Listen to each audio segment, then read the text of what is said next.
Hi, everyone. Today we're going to be talking about two of our most famous Greek city states, Sparta and Athens. And then we're going to be taking a look at how Greek culture spread through the influence of Alexander the Great. So we'll get right into it here. We're going to start with Sparta, our city state in southern Greece.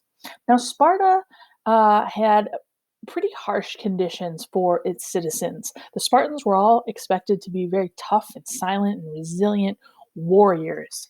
And that comes from their very militaristic style society. There were a lot of wars that took place outside and inside of the city around the 600s BCE. And so the Spartans wanted to become a very powerful war machine. And so they needed people to join the military to maintain strength and that military prowess. And they also needed people to put the city's needs above the individual. And so we kind of get this very militaristic society in which the city state is most important above family or your individual needs. Sparta is at the top of that. Sparta also had helots, which were people who were conquered who became servants of Sparta. They did all the farm work in Sparta, and they were treated very harshly. But they did outnumber the Spartans. And so, in order to maintain their military society, the Spartans tried to keep control of the helots with their military. And the goal here was to keep the helots from rebelling, because if they did, they outnumbered the Spartans and it was possible that they might be able to overthrow them. But because the helots were doing all of the work, like farming and maintaining roads and different things like that, this freed up the Spartans to spend all of their time and energy towards building up their military and maintaining it. Now, the government in Sparta was an oligarchy. This is a government that's controlled by a small group of people as opposed to like a monarchy where you just have one person in control. So, Sparta in particular had two rulers and then a group of advisors who would help them make decisions on behalf of the city state. And Sparta tended to be pretty isolationist. They did not necessarily want to use their military for conquering large tracts of lands and building an empire. They were mostly concerned with the immediate area surrounding them and maintaining control of their own territory. Now, we are going to see some conflicts with some of the other city states like Athens when it comes to Sparta, but overall, Sparta is not trying to build an empire or anything like that. So they're going to keep mostly to themselves. Now, looking a little bit closer at this militarism in Sparta, everything was about building up this military. And so you wanted to have good, strong men who would be in the military and people who were going to kind of put aside any of their personal feelings for the sake of the military. So, beginning at birth, community leaders would examine newborn babies, and if the baby was strong and healthy, it would be allowed to live. But if the baby was sickly, or if it had a deformity or a disability like blindness or something like that, the baby would be left to die. And again, that is to preserve the strength of the military. We can't have citizens that are um, dependent on us. Everyone in the society needs to be independent and be able to take care of themselves and provide for the city state in general. So, sickly infants were left to die, unfortunately. Um, Boys would grow up at home until the age of 7 when they would be taken away for military training. Boys would grow up in barracks with other boys of their age, and then they would go through 13 years of military training. Now, in most societies today, the age of military service is about 18 years old. So imagine that a 7-year-old going off for military training, not being around their siblings and parents, and just growing up with other boys. And so it's a very tough life to live for kids at such a young age, even in Sparta. So they would go into this 13 years of training where they would practice with swords and spears. They would go through all kinds of military exercises. They were only given two items, a cloak and a sleeping mat that they could call their own and use. And they were given very little food. And this was partially to encourage independence and resiliency, but also they wanted to encourage stealing in their soldiers. And this was because if you're off in a distant land for a military campaign, you might have to depend on stealing food in order to get sustenance. You might not have enough rations for yourself or your friends, and so stealing would be the way to do that. But under training, if you were caught stealing, you could be punished for that because out in the real world, if you were caught for stealing, the penalty would be death. And so they wanted the soldiers to be stealthy and to exert that independence. And so if you were caught stealing, you would be punished. And all young men were expected to bear any pain or hardship or any punishment that they might have in silence. So during a punishment, if you screamed or cried or made any kind of noise, you would be punished even further. And so the soldiers grew up all together. They didn't have a home life of their own until about age 30 when they could get married and have children of their own. And so the military was their family for much of their life. Girls in Sparta also trained and competed in things like spear throwing and wrestling. But girls weren't necessarily expected to be in the military, but they still expected their women to be strong and resilient and to bear strong, healthy children, hopefully sons. Um, Women in Sparta were also given a little bit more freedom than in some of our other city states. Girls were allowed to own land and run businesses, and they were revered for their ability to bear children, more children that could go into the military. All right, we're going to look at Athens now. Athens is our city state north of Sparta in eastern Greece. A couple of things about life in Athens. They had what are called agoras, which are public markets and meeting places. And this would be the center of public life. And here's a picture of kind of the remnants of an agora in Athens. We have a temple here. You might see some government buildings, markets and businesses, different stalls for buying and selling goods. And you would also see mostly men in the agora. Women were expected to stay at home and care for the household. So they really weren't a part of public life very much. The Athenians also had very simple housing and maintained a simple diet. Their homes were made of mud bricks. And so this is kind of contrary to what we see in some of the other Greek architecture, very ornate marble temples, gold statues, things like that. And so this is a kind of a big contrast for Athenian life. People at home kept things very simple. Their diet consisted of mostly bread, fish, olives, and cheese, and not a lot of meat. Meat was only eaten on special occasions and usually only in the upper classes. There wasn't a lot of farmland or grazing land for animals in ancient Greece. And so any meat that they would have would be just fish, but they would not have cattle or anything like that very often. Now, there's a lot of gender inequality, in Athens. Unlike Sparta, where women had some equality and had some autonomy, men were the only ones in Athens who were able to move freely throughout society. Men were the only ones who were allowed to be citizens. Women did not have the right to vote, and they couldn't own property or hold any public office, with the exception of priestesses. They did allow women to serve in temples. But overall, women were expected to run the household. They would be in charge of raising the children, cooking, cleaning, those regular domestic tasks. And they were also in charge of managing the slaves. There were about 100,000 slaves in Athens. And these people would be captured during war.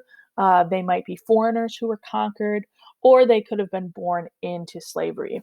So these slaves would work in the mines, they would farm and help homes to function. So they would take care of a lot of household duties along with women.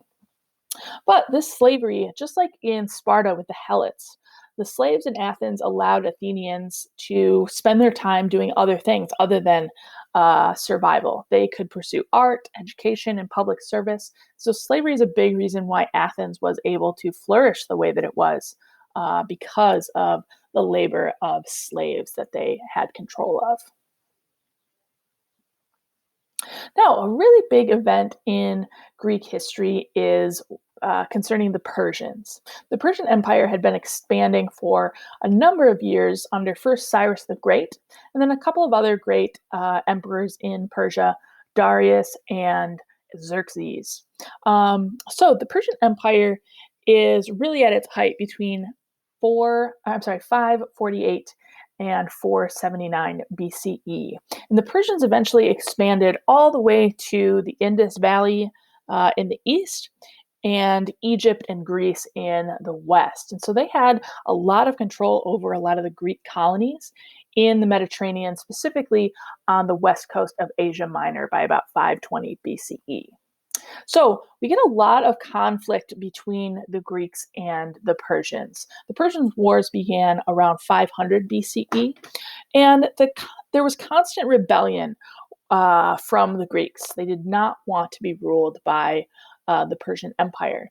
And so we get all kinds of battles and conflicts throughout this period. And one of the major battles that happened, a really famous one, was the Battle of Marathon in 490 BCE. The Persians had landed at the city of Marathon, about 25 miles north of Athens. And so the Athenians met the Persians there and attacked them and ultimately defeated the Persians at this really famous battle. And so Pheidippides, who is an Athenian, he runs from the site of the battle in Marathon and he runs about 25 miles to Athens to announce to the Athenians that the Persians had been defeated. And this is the inspiration for a marathon race. A marathon is about 26.2 miles, and it's modeled after this famous run by Pheidippides to announce the defeat of the Persians. Now, another key point about the Persian Wars was that the Greeks united to fight their common enemy of the Persians. We talked before about how a lot of the city-states were independent. They were often at war with one another, specifically Sparta and Athens. But the Greeks come together to fight this common threat of the Persians. So that's kind of significant here to ancient Greece history. Right. So we can see on this map here, the orange is the Persian Empire. And like I said, they go further east than this. But they had control of this area of Mesopotamia here, Phoenicia, all the way down into Egypt. And then, of course, into Anatolia, which is modern day Turkey. And you can see we have some Greek settlements here on the west coast that they conquered. And then they go all the way into the Balkans here and try to take over the Greek peninsula here. So again, we're going to see a lot of conflict here between the Greeks and the Persians. Now, another major conflict was between Athens and Sparta. After the Persians were defeated, Athens started to spread its influence over eastern Greece. And so they created allies with some of the other city-states, but they treated those allies pretty unfairly. They used the tribute from their allies to build up Athens rather than the rest of the city-states. So this caused a lot of resentment among those city-states who were under their influence. So Sparta took advantage of this. They got to the Athenian allies and banded together to fight against Athens. And this comes to a head in what is called the Peloponnesian War, this 27-year conflict between Athens and Sparta from about 431 to 404 BCE. And a lot of what we know about the Peloponnesian War was recorded by an eyewitness historian by the name of Thucydides. So a lot of the history of the Peloponnesian War was written by him. Now, early on in the Peloponnesian War, Athens was struck by a plague, which is just a widespread disease. And it killed about a third of their population in 5 years, which is a major blow to the Athenian economy, to their ability to make war and to mine and build supplies.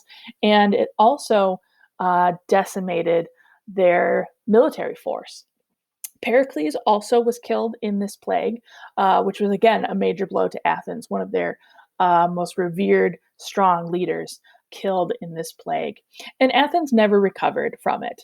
And so they're at a distinct disadvantage here really early on in the Peloponnesian War. And the Spartans took advantage of this. They created a blockade, which is just an isolation of their enemy to cut it off from its supplies. So Spartans surrounded Athens, closed off the Athenian harbor, and essentially starved the Athenians until they surrendered in 404 BCE, which brings about the end of the Peloponnesian War.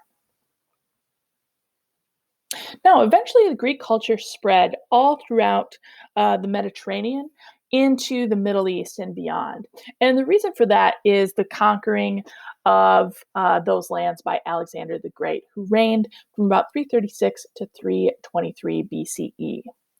Now, Alexander was from the kingdom of Macedonia, which was a kingdom north of Greece. And it was originally ruled by King Philip, who seized power in 359 BCE and conquered the Greek city-states.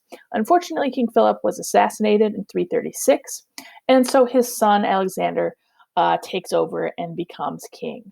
Now, Alexander had a lot of influence from the Greeks and even considered himself to be Greek. He spoke Greek, he loved Greek culture, and he was even tutored by one of our most famous philosophers from Greece, Aristotle. So he was very learned in Greek culture. He takes that Greek culture with him as he conquers these other lands. Now, to begin Alexander's conquest, he first starts by invading the Persian Empire. And eventually, he takes over pretty much all of the Persian Empire. He conquers Egypt and lands all the way to the east of the Indus River. He was known as a great military genius, but a bad administrator. So we mostly think of Alexander the Great as a conqueror, not as an emperor. He did establish a lot of cities along his way during his conquests. A really famous city is Alexandria, Egypt, which we'll talk about in a second. But by the time he gets to the Indus River, his troops refuse to go any further. They don't want to continue conquering these lands. They're tired and they want to go back home. And so Alexander is forced to turn back.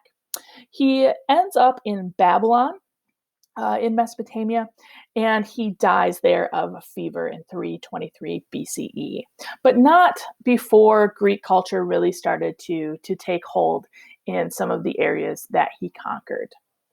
Okay. So this is the extent of Alexander the Great's empire, beginning here in Macedonia in the north, taking over Greece, and then, of course, into Anatolia to conquer the Persian Empire. He takes over Egypt here, and we can see our city of Alexandria established here on the Nile Delta.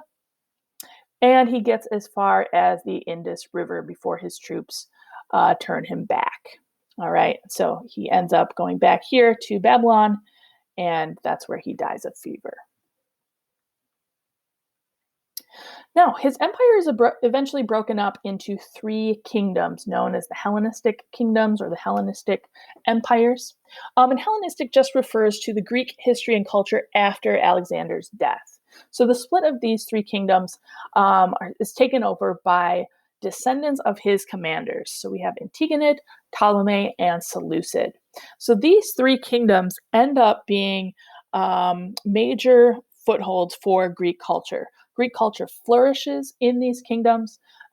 They're ruled by Greek kings. And a lot of the cities within these kingdoms are modeled after Greek cities. There's temples and agoras. The people there spoke Greek. People even enjoyed Greek theater. And so the Greek culture really dominates these areas. And if we look here on our map, this is pretty much all of Alexander the Great's territory. And so Greece is going to have a big influence here culturally in all of these areas. So the purple here is the Seleucid Empire. We have the Ptolemaic Empire here in Egypt and Palestine, and then the Antigonid Empire with Macedon and Greece. So a lot of Greek influence in these areas. Now, that's not to say that other cultures didn't flourish here, but the Greek culture did have a major impact in these areas. And it's going to go on to influence a lot of our modern day things like language and literature, medicine, astronomy, all kinds of different contributions from the Greeks as a result of this spread. Now, one good example of the spread of Greek culture is in the Egyptian city of Alexandria, named after Alexander the Great. It was founded around 332 BCE at the edge of the Nile Delta, as I pointed out before, and it becomes the capital of Egypt.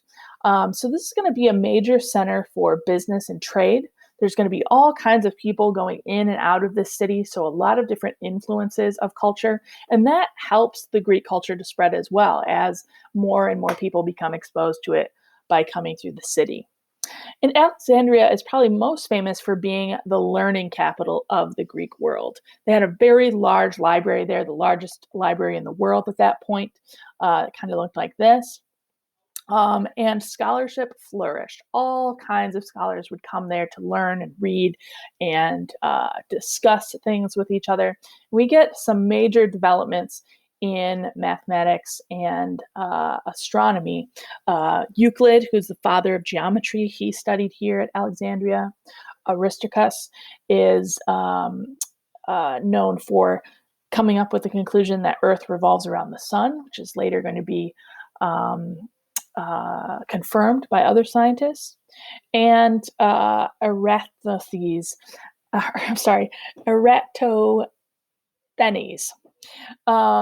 he calculated the distance around the Earth, which was very close to its actual distance. So a lot of learning takes place here in Alexandria, and it helps to spread Greek culture all throughout those realms of influence. So that's all we have for today. Next time, we're going to be talking about the ancient Romans. So I'll see you next time.